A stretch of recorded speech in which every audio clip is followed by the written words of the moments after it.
Hello दोस्तों, यदि आपका टीजीटी पीजीटी भर्ती 2022 का फॉर्म पड़ा है दोस्तों, इसका एग्ज़ाम जो है 2025 में संभावित है। अगर आप इसकी तैयारी कर रहे हो तो इसका ऑफिशियल सिलेबस जारी कर दिया गया है। अगर आपको नहीं पता है तो आप देख सकते हो। पहले मैं आपको सब्जेक्ट हिंदी का सिलेबस बताऊंगा दोस्तों। ये ऑफिशियल है और उत्तर प्रदेश माध्यमिक शिक्षा सेवा चयन बोर्ड 23 एलनगंज प्रयागराज के द्वारा जारी किया गया है। पाठ्यक्रम जो है शिक्षित स्नातक का है और विषय क्या है, हिंदी का है। तो देखते हैं हिंदी में आपको क्या क्या पढ़ना है। आपको सिलेबस के अनुसार ही तैयारी करना है, क्या पढ़ना है और क्या नहीं पढ़ना है। वैसे कोर्स तो बहुत ज़्यादा होता है, तो चलिए देख लेते हैं। आपको हिंदी में देखना है हिंदी साहित्य का इतिहास, आदिकाल भक्तिकाल। दोस्तों इसमें क्या आता है, संत आते हैं, संत काव्य, सूफी काव्य, राम काव्य, कृष्ण काव्य, रीतिकाल, आधुनिक काल, भारतेंदु युग, द्विवेदी युग, छायावाद, प्रगतिवाद, प्रयोगवाद, नई कविताएं। ये आपको हिंदी साहित्य में पढ़ना है। अब देखिए हिंदी गद्य। अब हिंदी गद्य में क्या पढ़ना है, हिंदी गद्य का विकास, निबंध, नाटक, उपन्यास, कहानी, हिंदी गद्य की लघु विधाएँ, जीवनी, आत्मकथा, संस्मरण, रेखाचित्र, यात्रा वृत्तांत और हिंदी काव्य व्यंग्य आपको पढ़ना है।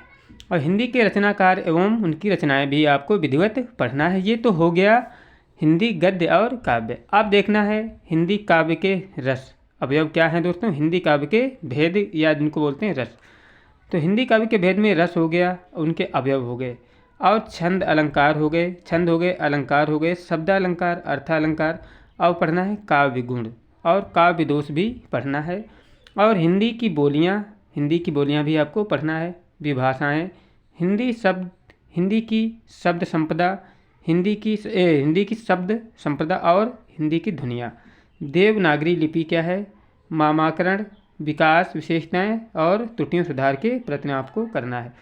अब देखना है व्याकरण में आपको पढ़ना है लिंग, वचन, कारक, संधि, समास, वर्तनी, वाक्य शुद्धिकरण, शब्द रूप, पर्यायवाची, विलोम, श्रुति समानार्थक, शब्द वाक्यांश के लिए एक शब्द, मुहावरे, लोकोक्तियाँ। और ये सभी आपको मतलब एक तरीके से पूरा हिंदी व्याकरण पढ़ना है। फिर काक में क्या है दोस्तों, संस्कृत के प्रमुख रचनाकार एवं उनकी रचनाएं। हिंदी में संस्कृत भी आती है।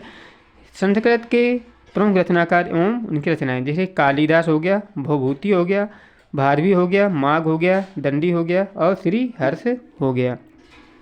दोस्तों हिंदी में संस्कृत का भी कुछ पार्ट होता है।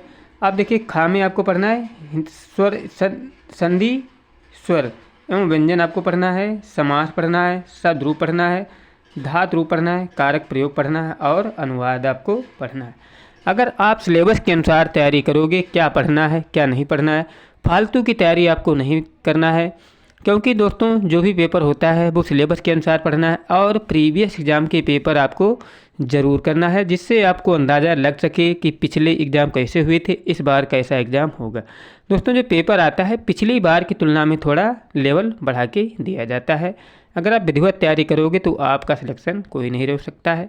अगर आपको ये जानकारी अच्छी लगी हो तो वीडियो को ज़रूर लाइक करें। चैनल को अभी तक सब्सक्राइब नहीं किया है तो चैनल को भी सब्सक्राइब करें। मिलते हैं एक नई जानकारी के वीडियो के साथ, तब तक के लिए जय हिंद, जय भारत।